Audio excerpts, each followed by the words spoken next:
Here's a place where all of us can be safe. Our stories of transformation can be safe, and all the things we want to research are safe here. This is Safe Space with Cheyenne. I'm really excited you're here, and I hope you stick around for a while, because I've got a lot to show you before I leave Earth. I love you guys. Welcome in today, friends. We have, honestly, like an idol of mine, kind of, if you would say. So I found Hans on YouTube with my producer, Andy. And I used to watch his YouTube channel on my lunch break because he really just had some amazing concepts that they really stuck out to me. They really helped me pull the layers apart, I guess I would say. So today we have Hans Wilhelm. He is an author and illustrator of over 200 books for all ages. He also has a website that I highly recommend you check out. It's called lifeexplained.com, where he goes through and tells you about all of these life-affirming concepts to connect us with our own inner wisdom. I could sit here and act like the biggest fangirl all day, but I am so excited for you to join me on season 1 of Safe Space with Cheyenne. Hans, welcome to the show. Thank you, Cheyenne. That was a wonderful introduction. Thank you. I'm delighted to be here. I'm so happy to hear that. I'm not even kidding. Me and my producer used to watch your YouTube channel on our lunch breaks, and then we would go back to our desks and we'd have like piles of work to do. We were working at a radio station, and I would be like, hey, did you see his video on forgiveness? Oh my gosh, did you just watch the one on suicide? And we would just keep going with all these heavy hitting, really, not delightful topics to talk about. And the way that you explain it, it releases the suffering from the knowledge. I think that's the best thing that I got from it. Is I know that speaking about suicide in any facet of my younger lives, if I was a teenager, if I was like, oh, I want to kill myself, or all of these moments where you really did cry out for help and people were not educated on how to even receive that information. So the first thing that I got from your videos was, I'm not suffering learning from him, so I'm going to continue to learn from him. So Hans, how did you come up with doing the illustrations with all of the spiritual talks? Well, again, I've been studying spiritual path ever. I was a young person. I didn't believe what the churches were teaching us, and it was only later when I came across a material like Edgar Cayce when I realized that Christ actually was teaching reincarnation. And that is a very important element. Suddenly, the moment I understood this is a part of the true Christian teachings, suddenly everything makes sense. Why are people sick? Why are people happy? Why are poor? Etc. Suddenly, it makes sense. It's all related to previous lifetimes and our actions is sowing and reaping principle. So this made a lot of sense to me, and I followed it more and more through. And over the years, I've studied many wonderful teachers. And just only 10 years ago, I started to put this into short videos, which I illustrate, because I am an illustrator and writer of children's books mostly, also for all other ages. So I use my gift as an illustrator to show it and how the dots always connect. For me, it helps a lot. If I get some IKEA furniture to put together and have to read how to put it together, I wouldn't understand it. But if they make drawings that this part belongs to this part and this part, then I can do it and then I understand it. And I think other people are very similar, that once you see how everything connects, how karma works, how reincarnation works, and when you visually see it, then suddenly it becomes so much clearer. We can talk about reincarnation, we can talk karma and suicide and so on, but visually seeing how it all works out and how it all connects is a very different story. And they have become very popular over the years. As I said, these videos are totally free. This is not my main line. My main line is still writing and illustrating my books. Mm-hmm. I do this to share this with other people because I remember how when I was young and I was desperately looking for some information on these topics, and there was hardly anything available at that time. Now today we have YouTubes. When I started off, of course, today I would take TikTok, but it's difficult to squeeze it into 1 minute, what I have to share usually over 5 to 10 minutes. And so I did this video to reach mostly young people because the attention span is only a few minutes anyway, so I had to make it very short. And I follow Einstein's famous quote that if you can't explain it to a 6-year-old, you haven't understood it yourself. So I really have to make it very clear to myself that I understand it. And I'm learning through doing this, doing my series. I'm learning, I understand, oh, suddenly this all makes sense. And that's basically what I do, and I share this for free. You have to join nothing. They're available. I merely offer this. I have zero interest to convince anybody that what I share is right for them or for anybody. I'm only sharing it, and I leave it up to you. So I fully respect other people's beliefs that they don't share mine. And I have, as I said, no need. If you don't like it, that's fine with me too.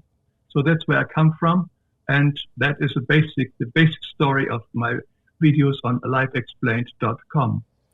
Well, you are doing what you should be doing, because those videos found me and a few of my friends, and it's definitely what I needed to be educated on and the way I needed to be educated. So I appreciate you breaking it down. I know there's the Greg Bradens of the world, right, that are going to teach us about human chromosome 2 and the gamma state and compassion and heart and brain coherence and all of that fun stuff. But I really, really enjoy having it broken down into a very, very, I always say, let me go back to kindergarten. I'm like, let's go back to Sesame Street. Take me back there and build me up there. So that was one of my favorite things about finding your videos. So today I did bring you on to talk about the heavy-hitting topic of suicide. And I reached out to you specifically because, of course, I watched your 8-minute video of how you explain it. And I want you to release the suffering of anybody that could potentially come across our episode today with your understanding of suicide. I know I kind of honestly just played it on YouTube, but I think having you live is so much better. Well, so you want me to start explain it in my way? Yes, please. It doesn't have to be 8 minutes by any means, but what is your take on suicide? So my idea is, what I want to share here is that the world as such is a very unique planet, because it attracts souls from all kinds of levels of consciousness, very highly evolved, very low evolved, different specialities. And the other planets are not the same. Therefore, Earth is like a teaching school. It's like a school itself. So the souls from all different kinds of consciousness can incarnate here to be exposed to different views, different kinds of entities, different energies, and you learn in a very fast time. So Earth is nothing but a schooling planet. That's why we're only here for, I think, 30,000 days or whatever it is. It's very short time, and we go and we leave. Nobody stays here. It is only a temporary visit. And from the perspective of spiritual life, it's only a very short visit, like a blink of an eye, like going to the movies for 2 hours and totally absorb ourselves, immerse ourselves into another story, and then come out and be back in our normal life. And spiritual life is very similar. We come here like a short school visit, and then we leave. So the time on Earth is very, very, very unique and very special.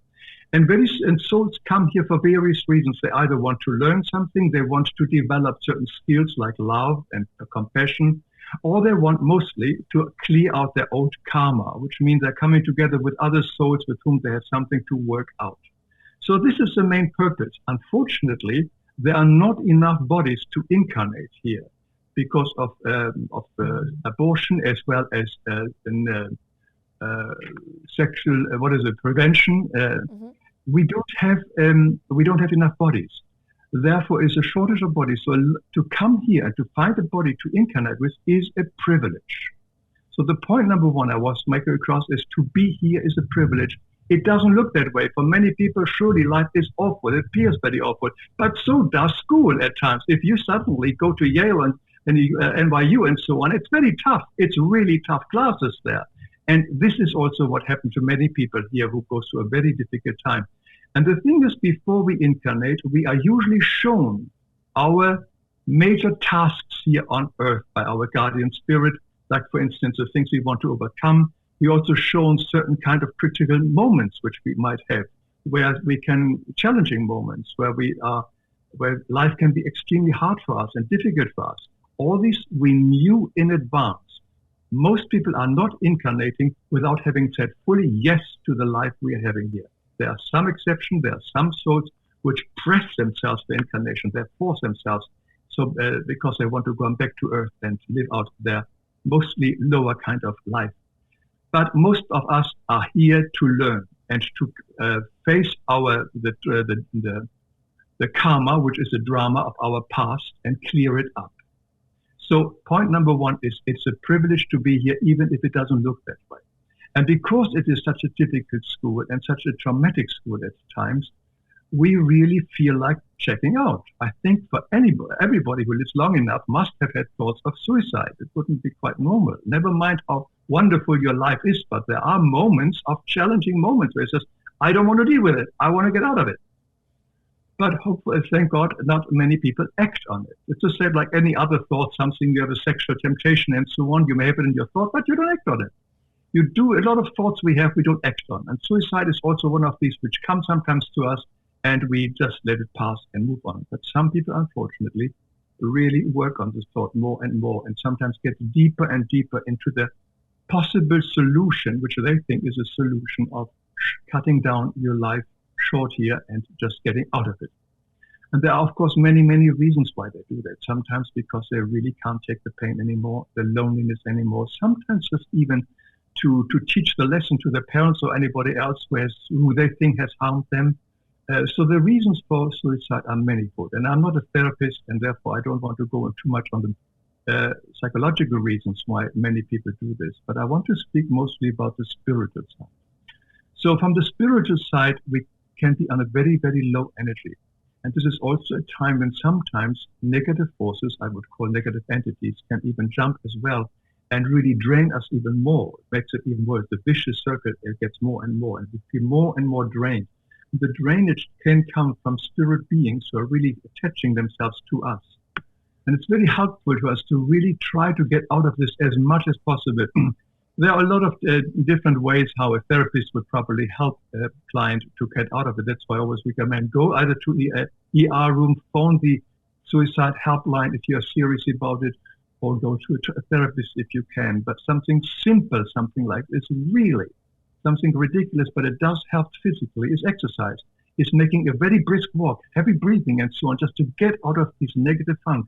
Because the energies are drained so low, and if we put really pump life is life force, breath into ourselves, it can bring us onto a much stronger level. So instead of sitting there, put up in our little bed or whatever and feeling sorry for ourselves, we try to do the opposite. Very often we think we don't have the energy to do that. But we are never, ever alone. Nobody is here on this planet Earth alone. We always have divinity we can call God. And never mind how you believe in God, what God is. I think it's within ourselves. The Bible says the kingdom is within us, so the whole kingdom is in us. We also have, if you are Christian, believe in Christ, the Christ energy, which is in the chakra, the fourth energy. And most of all, everybody has, irrespective of what you believe, is a guardian spirit. The guardian spirit is here for us not to make our life for us easy, but is here to warn us and to help us when we are in critical situation and can guide us.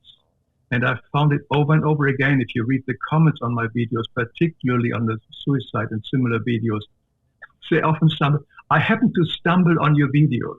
This is a typical sentence which you only write because your guardian spirit led you to that. That's the only reason. There are no accidents in life. You stumble on these things because you were pushed onto it, and you to see that and to become aware of it. So we have the guardian spirit, and we can ask these energies, God, Christ, the guardian spirit, to give us strength. Not necessarily what we want to change in our life, like better parents, a better school, or whatever it is, but to give us strength for the next hour, for the next day, to give us strength to pull through and guide us and back to the light and back to calmness, back to the inner peace and back to a more happier kind of content life. They are there. They are the whole purpose. Divinity is love. And the highest form of love is service. So when we speak about God, when we speak about Christ, when we speak about guardian spirit, we are speaking of energy which is purely there to serve us.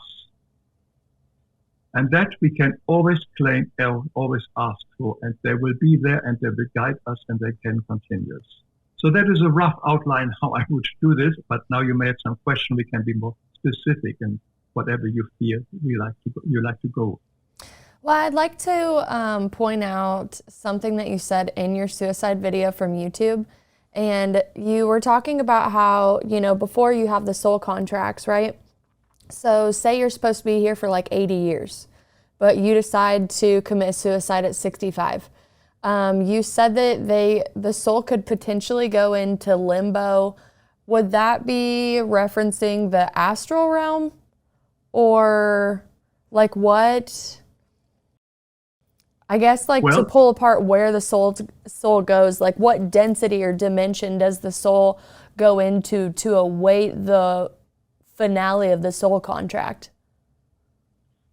Well, the soul contract, as you said, let's say we have agreed to 80 years and we cut it down by 65. So we still usually have got lessons to learn for the remaining 15 years. And usually that means, in the most cases, we have to come back to Earth in another lifetime because we have to fulfill the class. That is, of course, the unfortunate thing. People forget when they commit suicide that they have to finish their class and they have to come back and redo it. So I'm pleased you brought that up. Now, how we land up on the other side is very much dependent on the vibration, on the emotions, on the thought of the person who commits suicide. And when they do that, usually they are very down, but there are many, many reasons. They can be very upset, they can be very angry, they can be hopeless, whatever it is. But our main emotion, our main drive, our main feelings is what we are taking over. We leave the physical body behind. But the rest of us, our thoughts and thinking, perception and feelings, we take with us. That determines the like attracts like vibration. So if I am morose and sad, whatever it is, I will be attracted to that kind of environment. If I feel a little bit more relief and happy, whatever it is, and can see that and can, let's put it that way, if I am very remorseful after that, what I've done, because this is usually what happens, that we afterwards realize that we made a major mistake, and a true remorse can bring us into more lighter areas. So very often it is what happens to people who commit suicide. They have a tremendous guilt. Once they're on the side, they feel tremendously guilty. And they feel, I don't really deserve anything. In that guilt, when we feel guilty, we don't deserve anything. So it's their own guilt which brings them sometimes into a limbo, which separates from the rest, and the guardian spirits can't really reach them because that guilt complex is so strong and so strong that it needs time to dissolve. Like there are a lot of souls, earthbound souls here, who are hanging around the graveyards because the preacher told them they have to wait till Judgment Day. So they cannot move on. They believe so strongly in these things. So our thoughts and how we feel determines of where we will land and also what we have done in the spiritual world. So there are many possibilities. Not everybody lands in the limbo there.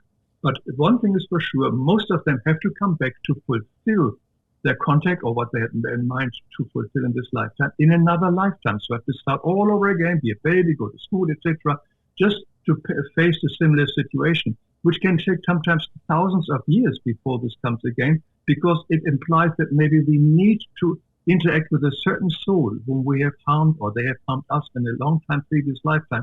But we can only incarnate when that soul is there as well and to the right country. So it is a very difficult situation to find that together. So right now we have the ideal situation to meet everybody whom we have to meet. But if we screw up here, we will not meet a lot of these people. And then we have to wait till the time is right that we ever can meet them again in a much later lifetime. So that is another reason to hang on, do this whole thing, stay with the course, stay in the school. So yes, on the other side, there is a lot of emotions coming up because most of them immediately realize that they have done a major mistake. Because also what happens there on the other side, they see and feel the pain of the person they left behind, of all the family members, their loved one and so on, whom they probably didn't care much about or they wanted to teach a lesson. But now suddenly they see that these people are left behind. They feel tremendously guilty because they believe they caused it something. They can no longer communicate with them, but they feel guilty about it. They feel pain, they feel loss, they feel awful stuff, and their soul all feels that because they're connected. So they go through tremendous emotional pain up there, wherever they are, because they are connected to the people, their loved ones they leave behind and whom they have hurt so much. And they suddenly realize this is not a computer game. I can't just make one click and then I'm start back at zero again. Because this is it. And we have made the decision, and the decision, the consequences for this decision are immense. We have to come, most likely have to come back, and we want to come back. Not that somebody tells you, now you have to fulfill your class. But on the other side, we realize, oh my God, I was so close to finish my class, to get my degree from NYU. And now I finished of it. I want to do it again. So it's your own choice that eventually you will reincarnate again to fulfill what you set out to accomplish in this lifetime. I just want to be like, yes, yes. I love all of it. It's perfect. There are a couple things that are popping up in my head that go along with what you're saying, and it's from some other people that I admire. So you're familiar with Dolores Cannon's work? Oh, very much so. I love her work. Yeah. Yes. So there was a QHHT session that I think was published to her wall from a different practitioner, but there was a guy that this practitioner regressed. And basically, it was the first time that they had ever heard that a soul had been reset, because every time he incarnated, he killed himself, and he would not quit killing himself, nor making his soul contract lighter before he came to Earth, because he would go up there, release all of his suffering, and be like, oh no, it's all an illusion, like emotions are all human-based, I can go back, I can do it, it's no problem. And then he would get back down to Earth and literally like he would kill himself, whether he'd make it a little further past the needle every time. So she said it was the first time that anybody had ever actually had their soul reset by source to come back and do their evolution again. I haven't heard that. I don't think I've read that chapter. No, I don't. But she comes across strange incidents in her wonderful She really books. does. Yeah. That's the only story that I heard about soul reset. And then there was another story that popped up in my mind about when you were talking about how ones that, they kill themselves, they're stuck, and they're like, oh crap, now what do I do, right? My friend, he's actually coming on season 3. His name's Barry Littleton. He crosses over spirits. So I interviewed him about what do they say to you, like why they didn't go into the light. And he said a lot of them, just like you said with the graveyard, their preacher told them that they were waiting for Judgment Day, so they didn't go into the light because they were scared. He goes, but I've run into a lot of people that have killed themselves, and they 100% believe that they're going to hell, so they don't walk into any light, and they just stay on this plane. So, yeah. I mean, there are people in the world that can connect, like Barry can talk to them and connect and try to educate them. So I think it's really important to continue to have these conversations and get the word out and, get on as many shows as you can to really educate people before they get to that point, before you realize, like, right, you are loved, you are not unworthy. But one of the biggest things that I realized in my relationship with suicide is the unworthy complex. And I had no idea where that unworthiness actually came from. And I did a QHHT session with a lady here in town. And I said, 2 of the things I struggle with just for my own shadow work is unworthiness and loneliness. And I would really, really like to know where that stems from, because I know that I had to bring it into this life with me. So when we did my regression, we regressed all the way back to my soul origin and where I would have been on the theory of Dolores Cannon's signal going out into the universe. So she was like, where were you when you heard Dolores's signal? And then I was like, oh, I was home. And she's like, what does home look like? So I started explaining all the people that were around me, all the things I was seeing, colors that do not exist on Earth, like all of this stuff in this theta brainwave state. And I remember coming up from it. It wasn't a very deep regression, but I still remember coming up and feeling that release of suffering of the unworthiness and the loneliness. And I was like, oh, it really is all tied into the soul and the consciousness. And wow, all of this is connected and all makes sense, kind of how you go back into. But one of my questions that keeps repeating in my head is how, through Child's author and you, I guess, having your own soul questions when you were younger, I mean, how many years have you been researching all of this to come to the understandings that you have today? Well, the understanding of what I'm sharing so far, I've been had for a long time. I mean, it came very early because I think I started when I was 18. I did TM and personally realized I can change my life around by just going to meditation. I don't have to be so as upset or anxious or whatever it is. So the power of thought came very clearly. Then Edgar Casey, And that is now how many, about 60 some years ago, 65 years ago, whatever.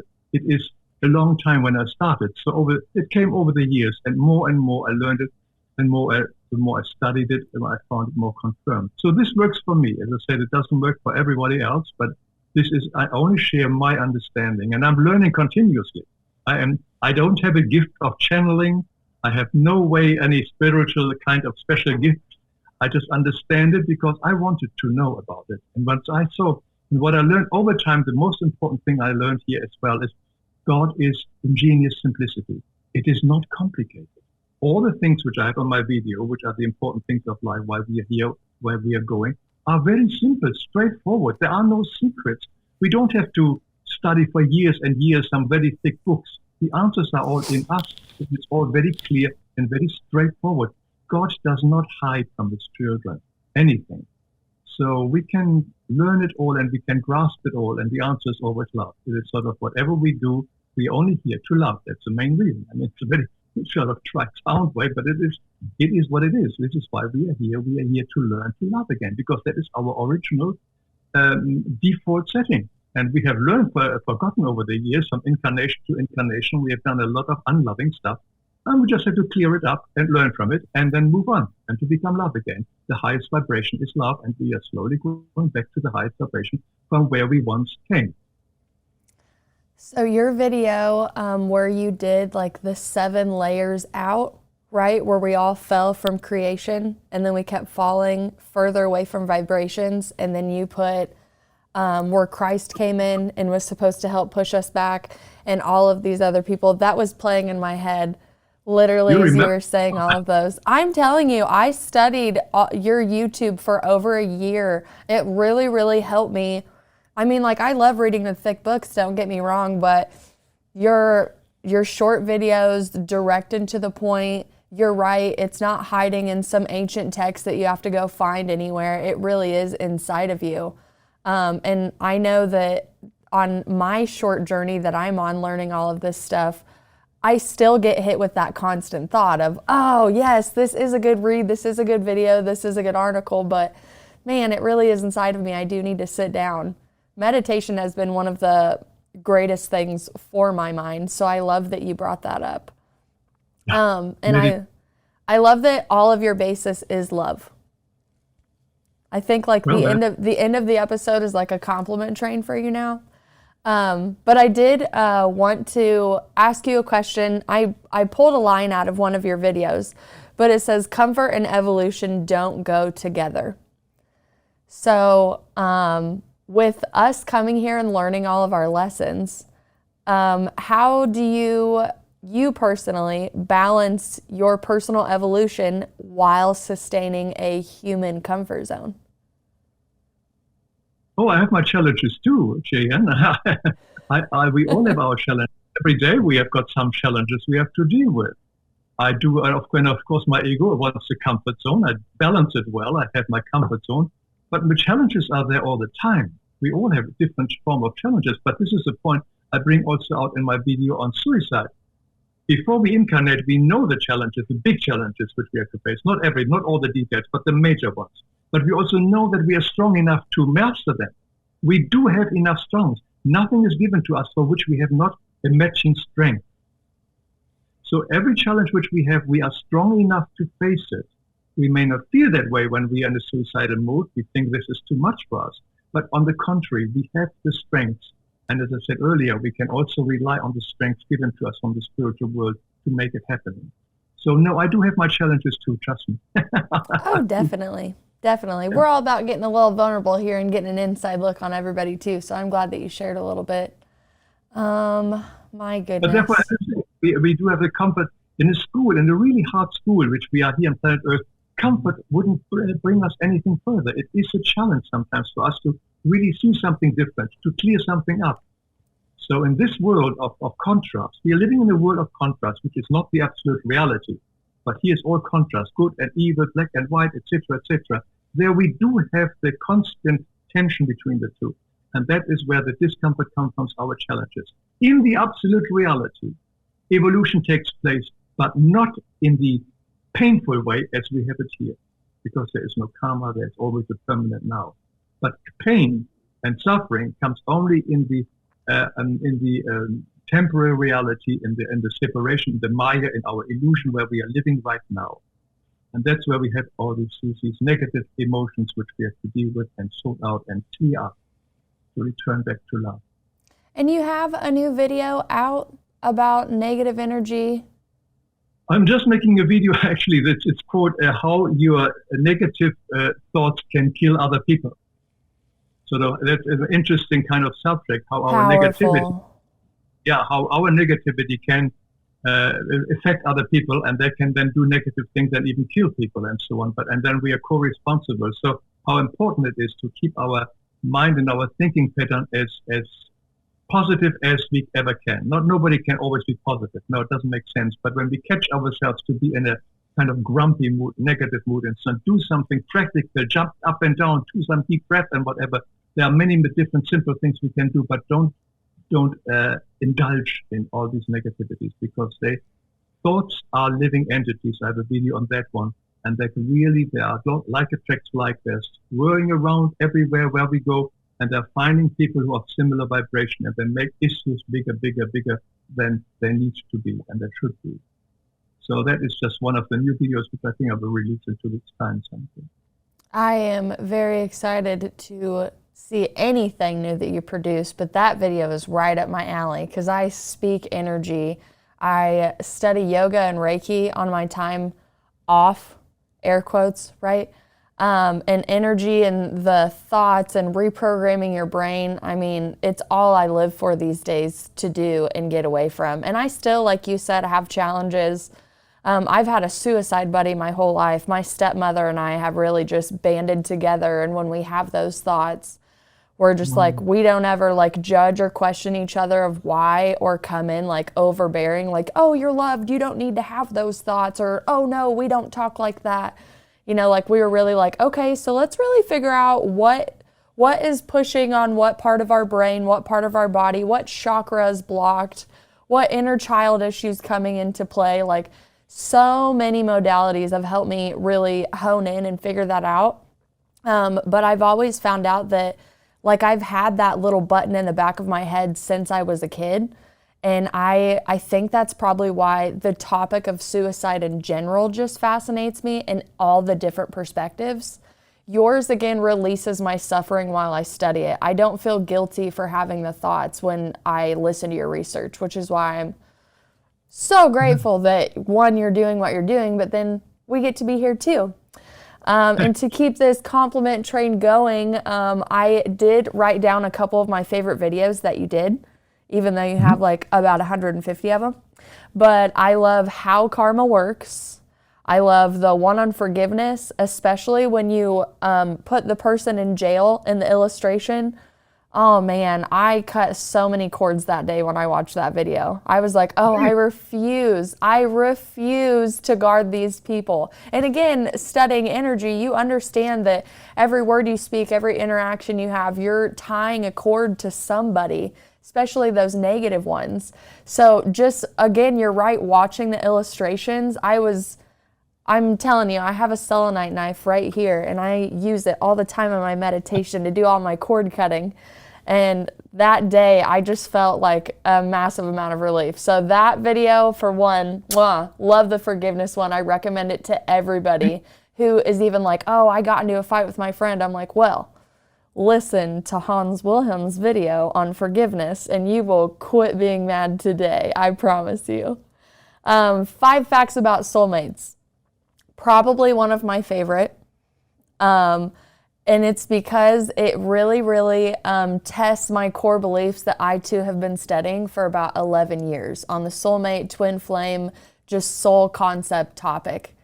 And I really like your take, and I really want to believe all of it. And I'm still on the fence about it, but I've watched it a few times over the last few weeks with a couple other research things I'm doing. And again, I just really appreciate the perspective.